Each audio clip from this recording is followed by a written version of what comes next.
Hello and welcome to the Health Bridge podcast. I'm your host, Holly B. Today, I am introducing you to Kurtis Lee Thomas.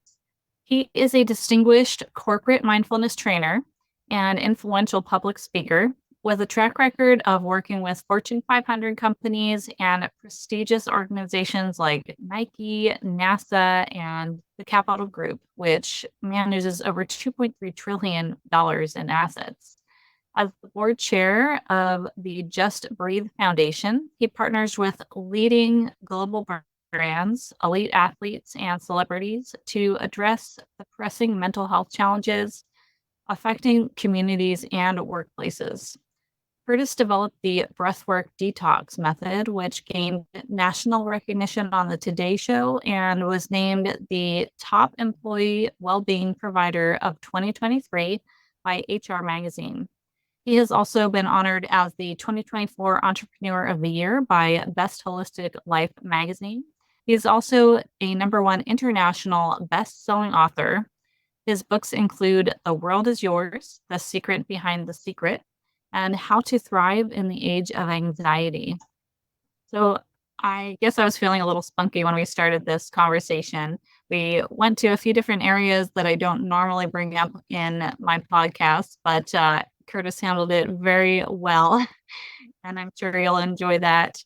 But this is a really, really great conversation with Kurtis. It really dives into a lot of the roots behind what causes the stagnation in the body, how stagnation develops, and how energetic stagnation can affect you on a mental, spiritual, physical health level.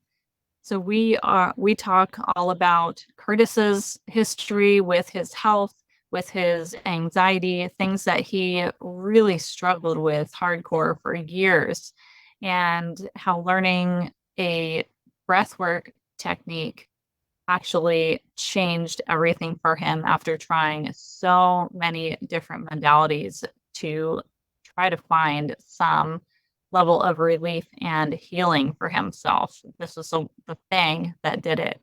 And he's taken that on to now bring that to the world on a corporate level, all the way down to an individual in their home going through the technique in a group format online. So he's making it accessible to so many, and it's making a difference in lives around the world. So I'm really excited to introduce you to Kurtis. I'm going to zip it now and let you dive in to this episode. I can't wait to see what you think about it. Kurtis, welcome to the Health Bridge podcast. I'm really honored to have you here today, and I know we're going to have an awesome, amazing, in-depth conversation. So thank you so much for coming on today. All right. Thank you, Holly. I agree. It's going to be fun. Awesome. I have to start here. You are known as the man from the stars. How did you come with that title? Oh, man.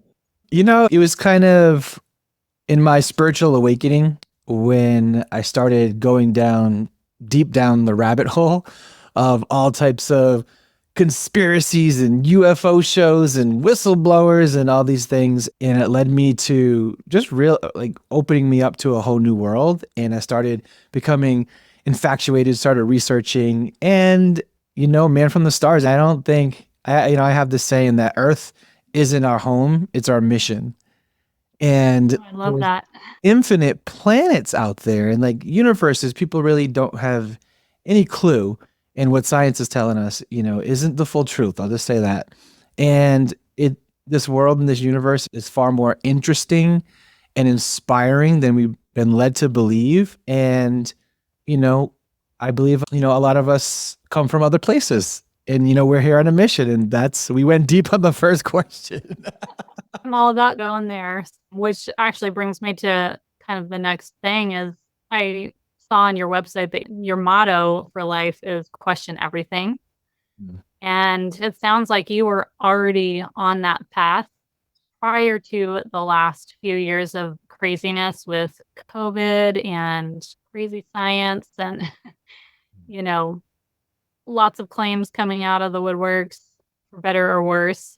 And is that the case? And if so, I feel like you were a little bit ahead of the game. Yeah, that came from a quote I put in my book, The World is Yours, The Secrets Behind the Secret, which I published that in 2014. So 10 years ago.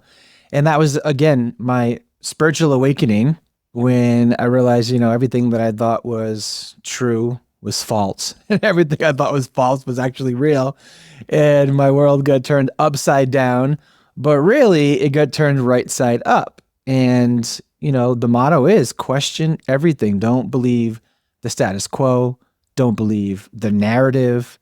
Do your own due diligence, do your own research, and make your own intuitive yet educated decisions. All about doing your own research. And honestly, when the whole fight against doing your own research and the cancel culture around doing your own research happened during 2020 and the following few years, that was when I was like, okay, like there's a little bit more to play here. Yeah, they're Means doing. I'm definitely doing my own research. That was the point I was going to make. If they're doing campaigns and not to do your own research, then you should absolutely be doing your own research. Right. So you mentioned you went through a spiritual awakening. And I know that you are also a follower of the Bible based on, what I've seen on some of your social media and stuff.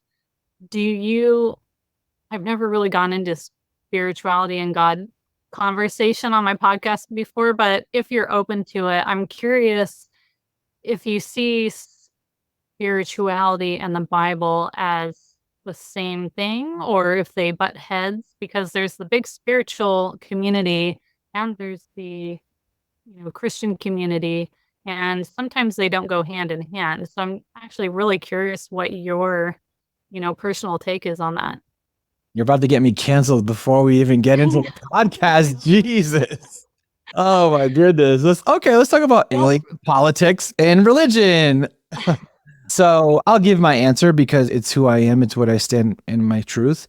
And I am not a religious Bible goer type person. You may have went on my Instagram page and see me quote a few quotes from the Bible. And I do believe there is some deep esoteric truth in the Bible. And I don't believe that every single word and line is necessary. I can't say the same about that.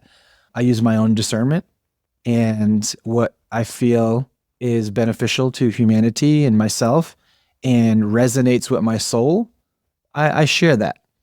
And it doesn't matter where I find it. It could be in the Quran. It could be in the Bible. It could be in The Secret, by, Rhonda Burns. It could be anywhere. Truth is around us. It's kind of like learning. Like at one point I realized you don't have to learn from the guru Indian, guy in the mountain meditating. I learned so many things from my daughter. Just raising her, and you can learn from your best friend and your worst enemy. So this entire existence, there's truth everywhere. You just need to know not just where to look, but what resonates with you. As far as the Bible, Jesus, I believe in Jesus.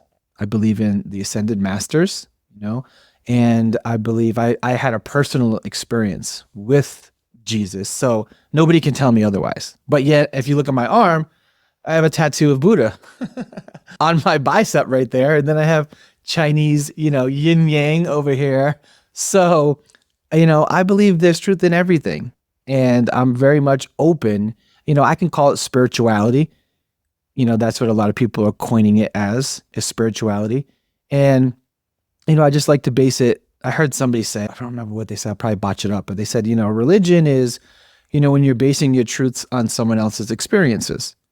And spirituality is when, you're basing your truth on your own experiences, and that's kind of how I live my life.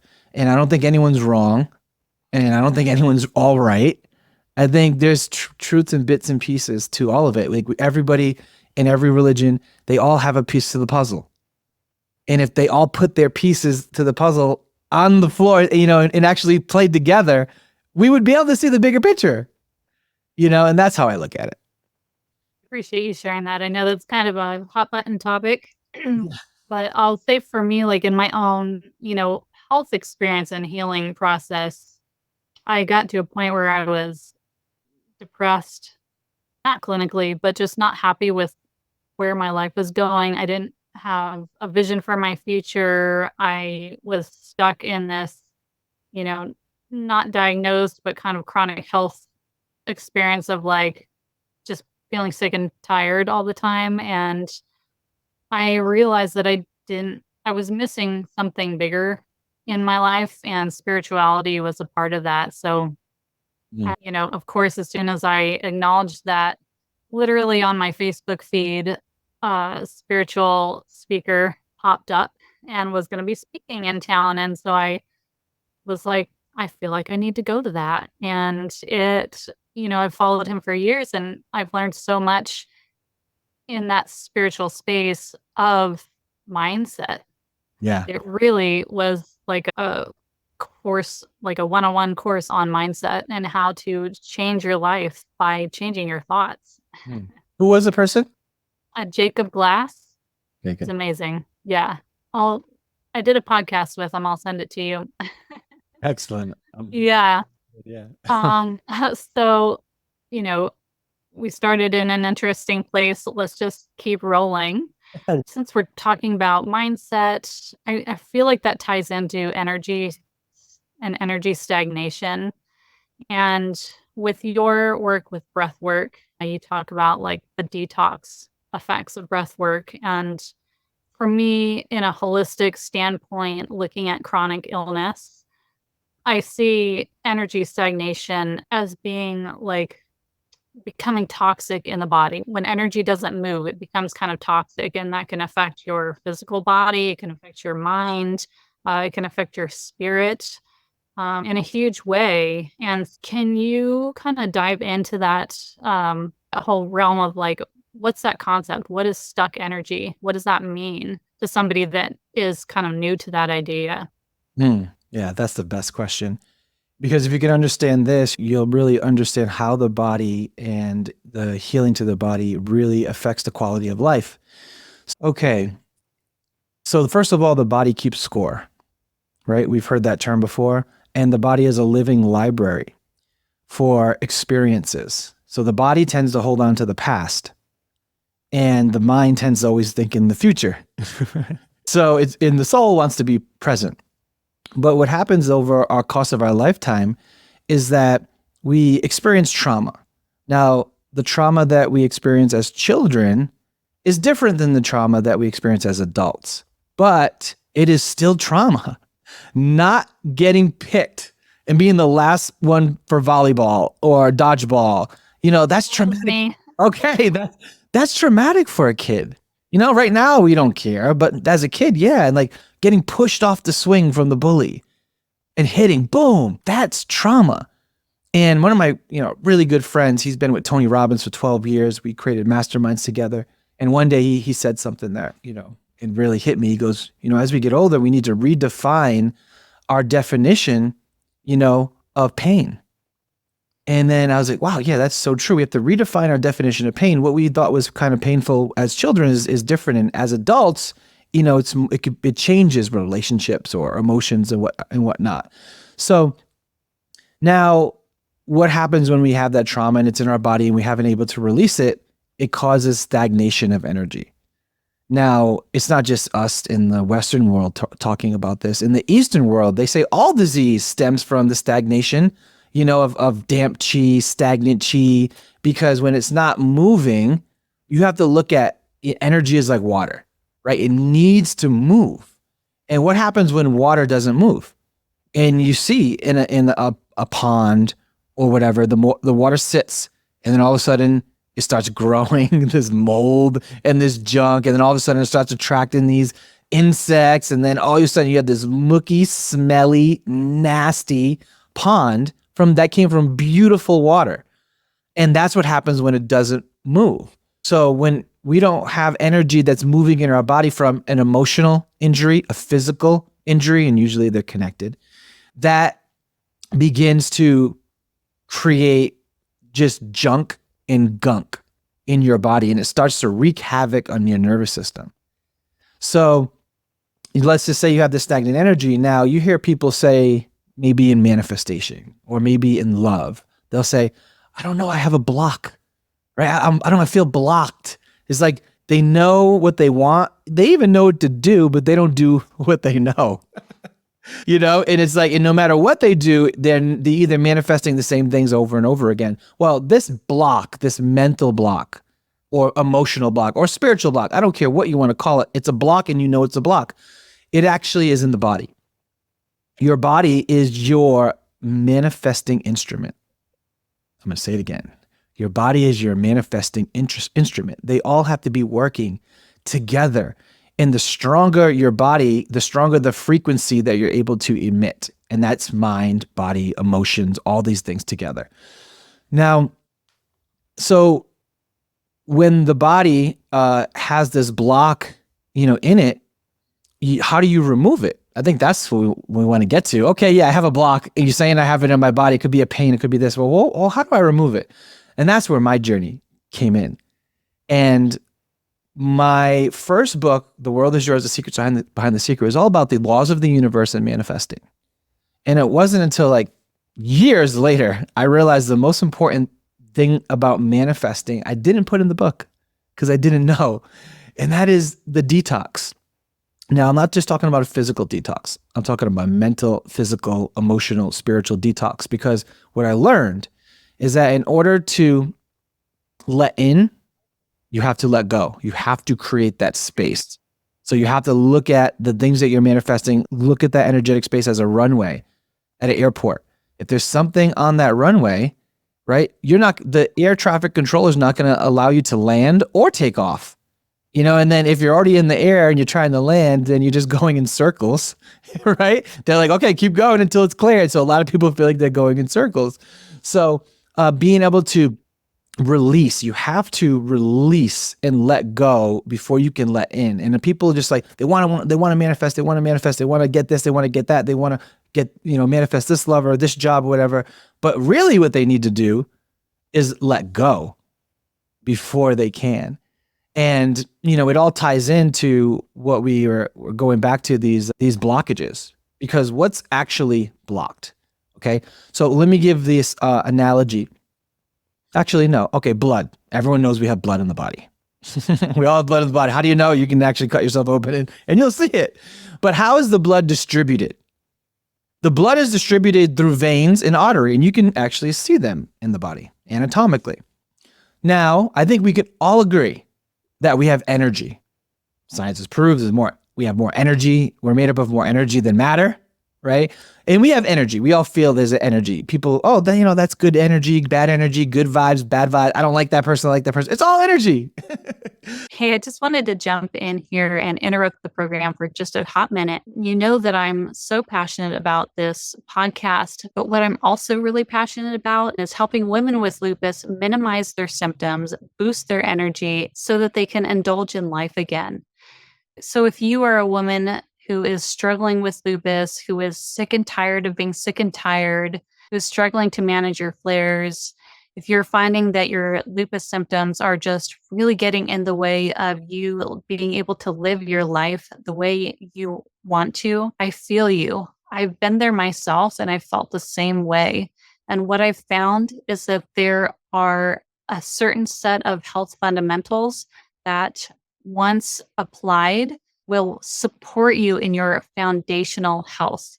They will support you in building and maintaining that energy, minimizing flares, and allowing you to, again, indulge in life and follow your passions.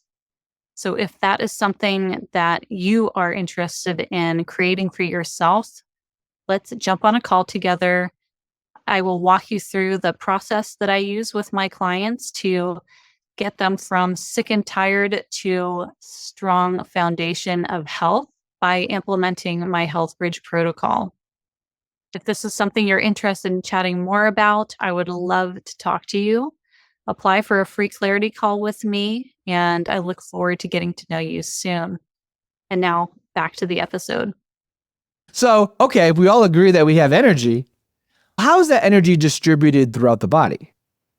And then when I learned this, and I didn't learn this in this, Western world, I learned this in India. They talk about this a lot more, is this pranayama. And what is the pranayama, the breathwork, was it connected to? It's connected to these things called nadis. So not to geek out on you, but nadis is the energetic pathways, the little highways that energy flows throughout the body. And there's 72,000 of these nadis that go through the body. Now, the reason why we haven't heard this in United States of America, where's your podcast space out of? San Diego. Okay, perfect. The reason why we haven't heard this in San Diego and the rest of the country is because our doctors don't talk about this. But in India and in some Taoism, they'll talk about this. And these energetic pathways, these nadis, is how the energy gets distributed. And there's actually one area in the body that they call the Times Square of all your energy centers, where all the pathways intersect. And it's actually in your belly, your gut. So that's like literally your power center. 80% of your serotonin is produced in your gut. 80% of your immune system is produced in your gut. 80% of all the energy that flows through your body and intersects and goes through is all in your stomach. This is like your power center. So if you get an energy clog in your belly, it can completely wreak havoc on your nervous system. And that's where the main blocks actually come from, is that belly area. But they can be in the shoulder, they can be in the leg, they can be everywhere. So these blocks are actually, that we're talking about, are emotional blocks. These emotional blocks are literally clogs in these nadis. And because we can't see them anatomically, this is why we're not taught in this Western world. But they're there and they exist. And when we have an emotional trauma or just, anything that didn't work in our favor, that we held on to, we didn't let go of, it gets clogged in your nadi system and all those pathways. And then that is now just like water, right? What happens when water is trying to go somewhere and there's a block, right? What does it have to do? It has to go around it.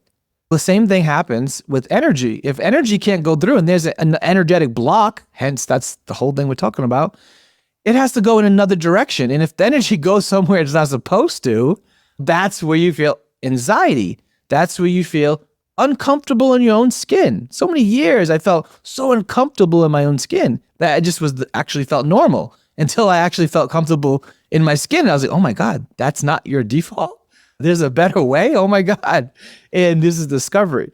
So how do you clear that energetic blockage that's stuck in your nadis or your body, however, detailed you want to get about it?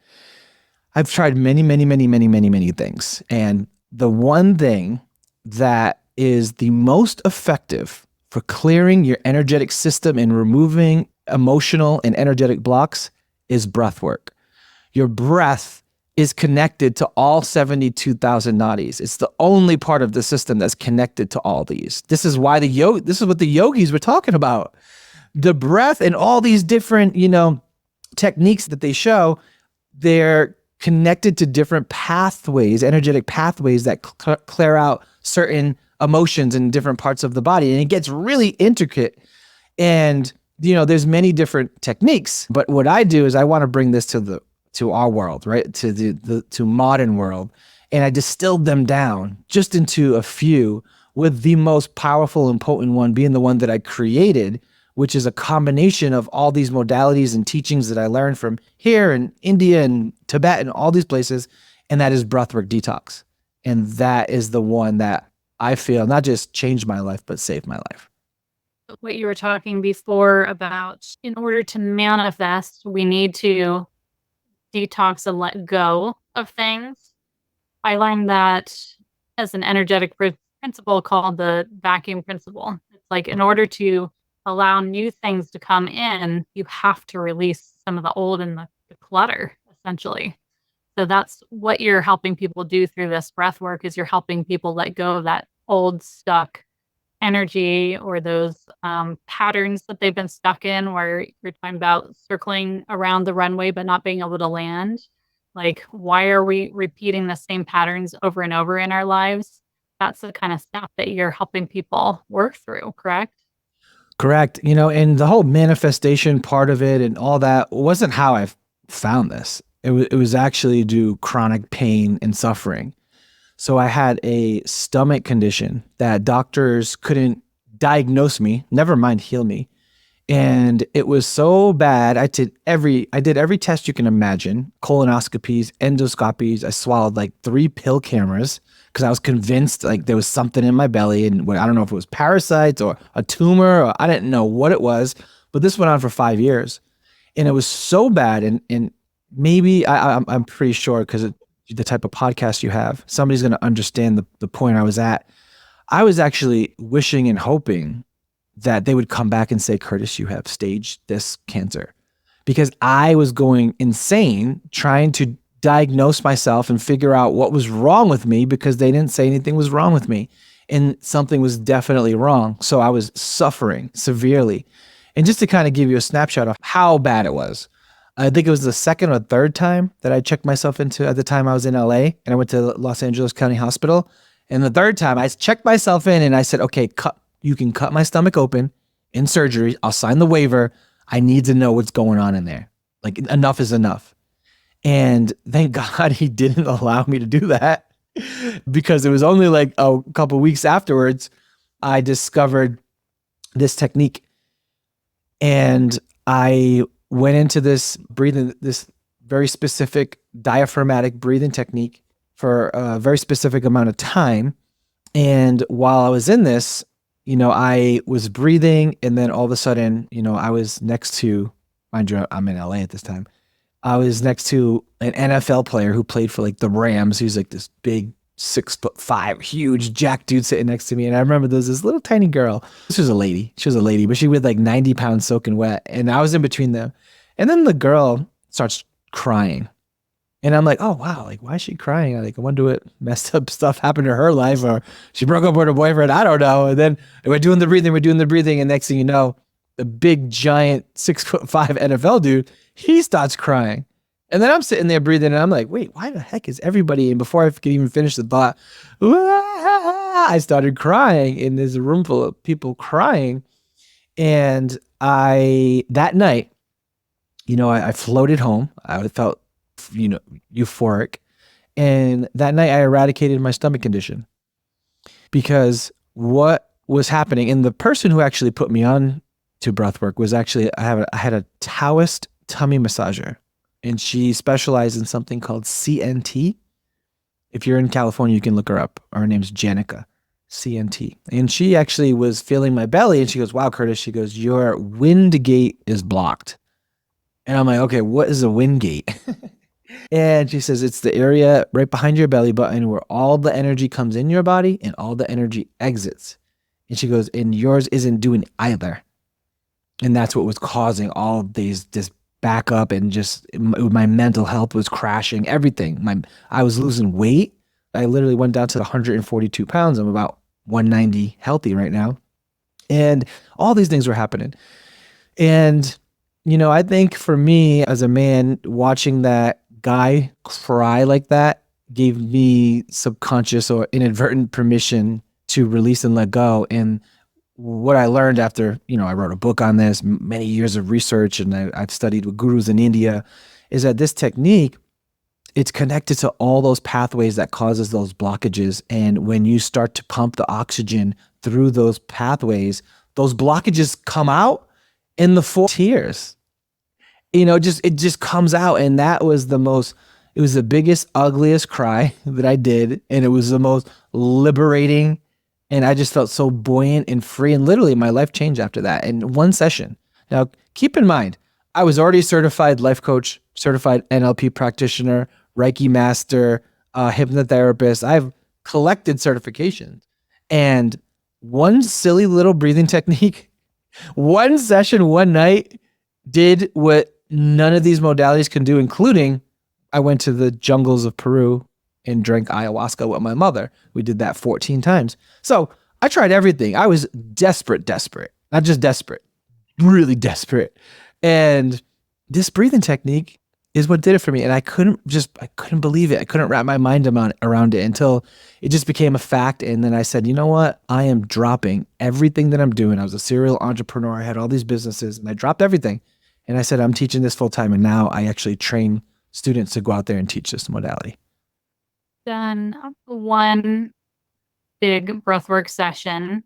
This was several years ago. I was at a shamanic retreat out in Sedona, and there was a shamanic breathwork class that we took, and there was 80 to 100 people maybe laying down in the room, and she led us with this intense music, and we went through the whole thing. Sounds similar to what you do. And yeah, people all around me, I'd never done anything like it. People all around me were sobbing, wailing, yelling, and I was just like, what is happening? This is some powerful shit. Right. And I think I was so I couldn't quite tune out from what was going on around me, so I don't think I dropped in quite as deep as I could, but I was kind of in and out, and I still had some pretty vivid, I'll call them memories. They didn't happen in this lifetime, but there was some stuff going on there that came through, and it was pretty powerful. And yeah, I definitely felt like I was floating on a cloud afterwards. I don't, Yeah. I had never, I don't even do much cardio. So going right into that kind of breathing is pretty intense. Yeah, it's intense because people aren't used to doing that technique. And, like somebody asked me, how come, like, I run marathons and because this is mouth breathing. And they're like, I breathe like this all the time, but it's not like this. And I was like, no, it's a specific technique. It's not the one breath in, it's the two breaths in, one breath out. It's the rhythm. It's a lot of different things in place. So like, that was the most amazing thing I've ever experienced. And you mentioned the memories of, even being beyond this lifetime. And so many mystical experiences happen, and people are like, how is this possible? What's interesting is that, the most potent chemical compound and magical in the entire world is something called DMT, and it stands for dimethyltryptamine, and it's what's responsible for launching us in a whole nother dimension at nighttime when we go to bed and we dream. The pineal gland secretes the DMT, and we just go into these other worlds, and we believe it's real because that's how good it is. That's how good that VR system is until we wake up. Oh, wait, that wasn't real. Okay, this is real. So that DMT is also produced actually more than the pineal gland is actually in the lungs. So when we start to do this specific breathing technique, you begin to naturally microdose DMT, but not when you're sleeping, when you're awake. And this is why people experience euphoria. They experience profound levels of clarity and connection and oneness. And then when you're able to see your problems while you're awake and conscious from that higher elevated mind state, you are able to actually forgive certain people and individuals because you see it for what it is. And you're able to create new pathways in your life for manifesting because you literally changing the neural pathways in the brain.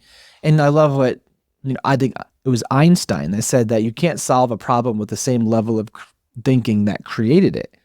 How do we go to these elevated states without having to take drugs? And this is it. It's natural. You do this technique and it's, very short time. And then you elevate yourself. And then all of a sudden you see your entire life, your self-image, all your problems at a higher perspective and vantage point. And then you're able to make the corrections. It's like you go into this and you become your higher self and you become your best life coach. It's amazing how, so this could be considered, like I've heard some other people say breath work like this could be considered a like heroic breathwork session, meaning like you're getting to some high levels, that high level view like you're talking about. There are lots of other types of breathing techniques as well that don't necessarily take you there but have other effects on the body. Do you recommend that people do different types of breath work, for different reasons throughout the week, month, whatever? Or like, how often does somebody have to go through this really deep detox breath work? Hey, I just wanted to jump in here and interrupt the program for just a hot minute. You know that I'm so passionate about this podcast, but what I'm also really passionate about is helping women with lupus minimize their symptoms, boost their energy so that they can indulge in life again. So if you are a woman who is struggling with lupus, who is sick and tired of being sick and tired, who's struggling to manage your flares, if you're finding that your lupus symptoms are just really getting in the way of you being able to live your life the way you want to, I feel you. I've been there myself and I felt the same way. And what I've found is that there are a certain set of health fundamentals that once applied will support you in your foundational health. They will support you in building and maintaining that energy, minimizing flares, and allowing you to, again, indulge in life and follow your passions. So, if that is something that you are interested in creating for yourself, let's jump on a call together. I will walk you through the process that I use with my clients to get them from sick and tired to strong foundation of health by implementing my Health Bridge protocol. If this is something you're interested in chatting more about, I would love to talk to you. Apply for a free clarity call with me, and I look forward to getting to know you soon. And now back to the episode. Yeah, it depends on how messed up you are. I was really messed up. I recommend you can do this deep technique. We do it twice a month. Every new moon and every full moon, I'm leading an event online. And people from all over, I think we're up 27 countries, come and log in and they go through this experience. But that's like the Harvard, the creme de la creme. That's like the heroic, like you said, breath work. So it doesn't get more profound than that technique. And there's other techniques that we share with our students on how to, like, maintenance techniques, right? Here's what you do for maintenance. I think people all have the same problems. If you're low on energy, what do? If you anxiety, you're about to freak out, you got to go speak in front of 300 people, what do? What if I'm just sitting here by my computer, and I want to practice breath work? What do I do? Whatever it is, all these different techniques. There's a really good technique called the 4-7-8 method. It's really good for anxiety. So what you do is you inhale 4 seconds through the nose. So that's 4 seconds. And then you hold it for 7 seconds. And then at the end of that 7 seconds, you forcefully blow out for 8 seconds. And you just do 4 rounds of that per day. You can eventually get up to maybe 8 rounds per day, but all you really need is 4. And then over the course of like 4 to 6 weeks, you are going to see results and you're going to be astonished just from doing that technique. So that's one that I love. And there's box breathing, there's alternate nostril breathing, there's all different types of one straw breathing through the straw, really good if you have a panic attack as well. So different techniques. I like to kind of just distill it down to 5 or 6 max, because if you give someone, okay, here's 50 techniques to do, they're not going to do any of them. Right. Too overwhelming. Yeah. I know. I was looking at breathwork courses at one point, and there was like the kind of the basics, like you were just talking about, like use this one for this, use this one for this. There was maybe 5 or 6. And then there was this other one that was teaching from the Ayurvedic perspective and really going into the history. It was like an in-depth thing, but there was like 50, literally like 50 breathing techniques. I was like, yeah, that's not going to happen. Yeah, it's not my style. I want people to actually apply what I teach them. I want it to be practical. I want them to not just understand it, but have it be so simple, exciting, and effective that they teach it to their loved ones, their children, their mother, whoever. It needs to be simple. Simplicity is key. And that's actually something that, I talk about a lot with my clients is like health doesn't have to be overly complicated. Let's get it down to the roots. What are the basics? What are the simple tools that you can pull out on a daily basis? Because those are going to be the ones you use, and those are going to be the ones that are most effective long term. So I love that you take it down to let's just simplify the process. Where does breath work interplay with, or how is it different from meditation?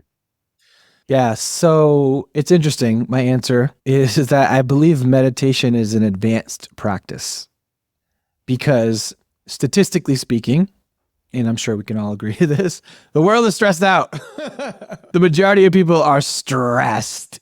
And, they did all types of studies, actually a Harvard study, and it said that 60 to 90% of all doctor's visits are stress related. That is an extremely high percentage of all doctor's visits. And you guys can check out that study on Harvard. You know, everybody's stressed. So if you try to take somebody who's already stressed to sit down, sit still, and don't think a thought for the next 20 minutes, they're going to get more stressed out because statistically speaking, again, the average human has 55,000 thoughts, uncontrollable, untamed, wild, animalistic thoughts in their mind. And it's crazy because 80% of those thoughts are negative in nature. And 98% of our daily thoughts were the same thoughts we had the day before. The world is on a hamster wheel recycling these just really shitty emotions and thoughts. Pardon my French, but it's the truth. How do we get off that hamster wheel? And how do we create a better way of living in the mindset, you know? And it's so easy to get stuck in that rut, you know, in those automatic, you know, Napoleon Hill talks about this. You know, he talked about it and called it that his Outwitting the Devil book, which is a pretty amazing book. And he calls it I'm drawing a blank. Something the rhythm. I can't believe I'm botching this up. It's one of my top favorite 5 books. Anyways, you just get caught, you know, in this web, and it's really hard to get out of that. You know, the breathing techniques help you change your state, you know, so you can elevate out of those particular just booby traps. Yeah. I think there's so many different modalities. Like you said, you've tried a million of them, and each person might respond to one better or worse than another. There's lots of different ways, I think, to get us out of that stagnant space, but the breath work is so direct, and you don't need experience to do it. You know, you can just learn you can learn a technique in an afternoon and apply it. If you're going to something like that more heroic style breath work, that detox style, definitely I recommend a guide trying to figure that out, you know, and go through that on your own if you're getting to those heightened states. And, you know, it can be a little unnerving to all of a sudden be like flooded with emotion and in that detox, you know, as you're going through that detox. So definitely recommend doing that with a practitioner, at least the first time or two. Would you agree with that? 100%. Yeah. Yeah. Having a coach and a guide the first time that you do it is essential. And so you facilitate these practices online and in person? Yeah, very, very rarely will you see me do them in person. I'll do these little spurts of tours. So I just got back from one and we ended in Malibu. We did one in Malibu. It was gorgeous. But most of my time is actually working with corporate. I want to bring this into corporate, and we've been able to work with Nike. We've been able to work with NASA and the Capital Group, which, you know, I didn't hear about them prior to them reaching out to us, but they manage $2.3 trillion in assets. So there's some really large companies who are adopting this, and I want to put my energy there. And then the other part of my energy is going towards training teachers to do this. And I'll always do my new moon and full moon events. So people will come, and we have, you know, members, we have people who just want to try it out, and they'll come and they'll go through that experience virtually, which is really profound because people are in the comfort of their own homes. You know, they have the headphones, so they can really kind of zone out and go deep as opposed to a room full of strangers. Definitely.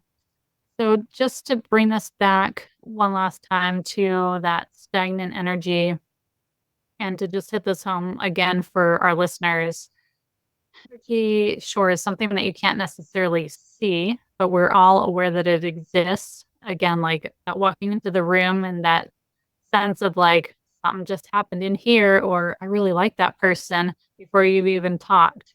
That's energy. So when that gets stuck in the body, it can manifest into actual physical things, chronic ailments, anxiety, depression, you know, different actual palpable things. And so what we're introducing in this conversation is just that using something that you already have, something that you don't have to pay for, your own breath. You know, this is basically a free tool that once you know the techniques, you can apply it on your own. Like, how powerful is that to add to your healing repertoire? And that was well said. I do have a story. So at one point, it was a really tough time. My house burnt down. I lost my brother. It's like like Murphy's Law. And I was on Ativan in I think Lexapro it was. And I was going to refill my Ativan prescription. And my doctor, she wasn't in. And there was I don't know if they call it substitute doctor. It was some lady I'd never seen before. And she was an Asian lady. And she was super awesome, super cool. And she's like, okay, Kurtis. She's like, what's going on? I told her what's going on, anxiety, all these things happen. She goes, okay, I'm going to write you your prescription for your Ativan. I'm going to give it to you, but I'm going to tell you something. And that is, you are on a dark path. I was like, oh God, what the heck does that, what are you talking about? She's like, these are really bad to take because when you're going to end up believing that you need to take these in certain situations and you actually create the anxiety in you and give yourself a reason to take them. So you actually triggering more anxiety by taking the Ativan. And actually, she was the one that told me, she's like, this is what we're going to do. I'm going to put you on antidepressants. Now, I knew more about this than she could imagine because my mom got looped into the trap of antidepressants. So my mom, at one point, she became a school teacher many, many years ago. The first year, rookie school teacher in like urban city, really bad in school. And she was getting anxiety. So she went to the doctors and the doctor put her on antidepressants, not an anti-anxiety. This is a long time ago. So they didn't really know what they know now. And then she's like, okay, the doctor knows what's best, right? So goes on antidepressants and fast forward 17 years later, still on antidepressants when she was never depressed in the first place. She just had anxiety. So she got stuck on them. And if anyone who knows anything about antidepressants, it is scary to come off. She became suicidal, things that my mother would never was, and mental health breakdowns. And she eventually got off. She weaned off. Like it took her 2 years to wean off. And she's completely off right now. And she knew more about the antidepressants than the doctors, because she was on every single one and actually firsthand knew how they felt, knew the side effects, the symptoms, the effectiveness, everything, and even coming off them. So she was like the greatest case study.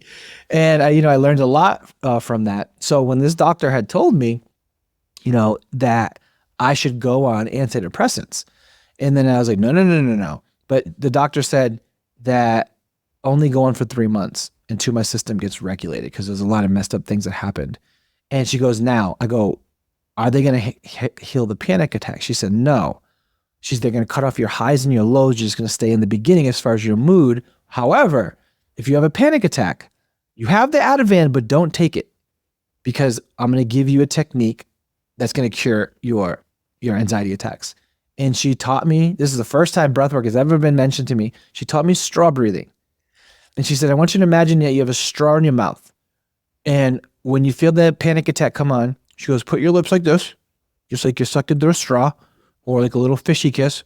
And you start breathing normal through your mouth like that. And then when you exhale, you do the same exact thing. You exhale normal. You're not pushing it out. You're not holding it, but you just let the lips regulate how fast it comes in. And that's the perfect amount in and out.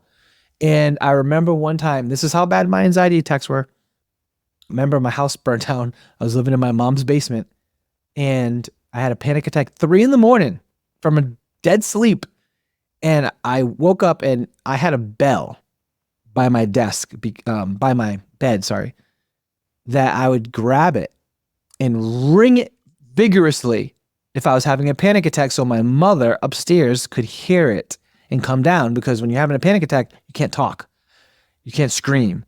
It's like somebody's choking your throat and your heart and your stomach all at once and you are going to die. That's what it feels like. So I'd ring the bell. My mom could, I'm ringing the bell. She's not coming. It's 3 a.m. I grab my pills. They're like falling all over the place.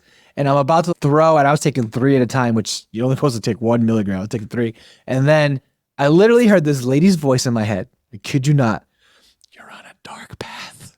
And I was like, oh no, that's right, the breathing. And I just like literally crippling. I'm like inside. I'm like, I start doing this technique, I literally feel I'm going to die and I'm going to pass out. And then next thing you know, it was just like the last exhale. And all of a sudden, it was like a popping noise. It was like, and the energy and the excess energy, the anxiety, it just like slowly dissipated. And I just entered this calm state. And I literally looked at the pills, I put them down, never had to touch them again. And I just sat there. Oh my God, it really worked. And you'd think that's when I'd become a breathwork teacher, but no, that wasn't it. I needed way more pain and suffering before I realized that it was actually something extremely powerful. Yeah, but that lady saved me. I think that's how most of us have to learn things, is like over and over and over again till it finally like gets through our thick skulls. Curtis, this has been an amazing conversation. Is there anything that we haven't touched on yet, or any last thoughts that you want to leave with our listeners? Napoleon Hill called those people drifters. So it just came to me. That would have drove me crazy. I would have emailed you 2 a.m. Drifters. So I'm glad I got that out of the way. Man, I think, I'm just curious what resonated with your listeners and where they're at. And if, because I know for me, when I was going through all these things and I heard somebody say something that somewhat resonated or somewhat felt like a way out or something that was going to help me, I became so hopeful. And those moments of hope were like lily pads to get me through life, one at a time, whether it was a supplement, whether it was some procedure or some modality, I would just go. And out of all those lily pads over 5 years, and I jumped many lily pads, breathwork was the one I landed on that was the only thing that moved the needle. I just couldn't believe a breathing technique could create physical healing where I was losing weight. I was having this problem, that problem, and something energetic, by healing energetically, it was able to heal me physically. And, I would just say, people who just are going through it and trying all these things, continue to work on yourself physically and eating right and exercise and all these things. But if you work on yourself physically and energetically together, you're going to be able to get to where you need to go much faster. And this helped you not just with your physical ailments, right? But like, what other areas in your life did you see shifting? Everything. Love life, business, money, everything. When you have like anxiety or your energy is kind of going in all weird places in your body you can't see and you don't feel comfortable in your own skin, you don't want to do anything.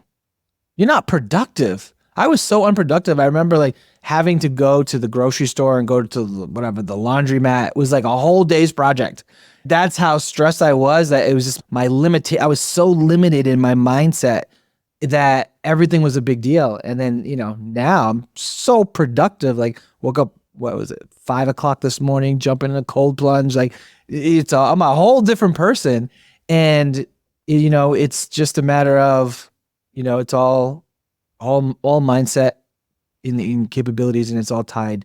Like everything is connected to everything else. Nothing's separate. It's all connected to one another. And that it's a beautiful thing. And when you start implementing these things and you start seeing progress, man, that feeling of progress and know, wow, I am getting better. Wow, I am getting stronger. You know what? I actually look better. You know what? I'm actually more verbally fluent right now. I actually sound better talking to people. Everything improves when you improve. Speaking of connection, where can people find you? People can find me on Instagram, Man from the Stars. You can go on Breathwork Detox. So if you go to breathworkdetox.com, I actually have a little treat that we did for your listeners. And if they want to go to breathworkdetox.com and go to one of our virtual events that I lead, we're going to give you 50% off your ticket. And all you have to do is type in for the discount code, Holly50. That's so exciting. I didn't even know that was coming. Yep. Fantastic. Thank you so much for sharing your wisdom with us and your experience. I know this is going to resonate with a lot of my listeners, our listeners. And I appreciate what you're doing for the world, creating more teachers that can teach more people this technique and spread it as far and wide as we can, the better off the world's going to be. So thank you so much for what you do. Amen. Thank you. I love what Kurtis says about your body is your manifesting tool. I love that on a few different levels because seeing your body as a manifesting tool promotes an understanding that you are more than just your body, right? We're talking about your soul level. So your soul is who you are, and your body is where your soul is currently housed, right? And we can use our body as a tool, the beautiful, incredible instrument that it is, to manifest a wonderful life, different life experiences.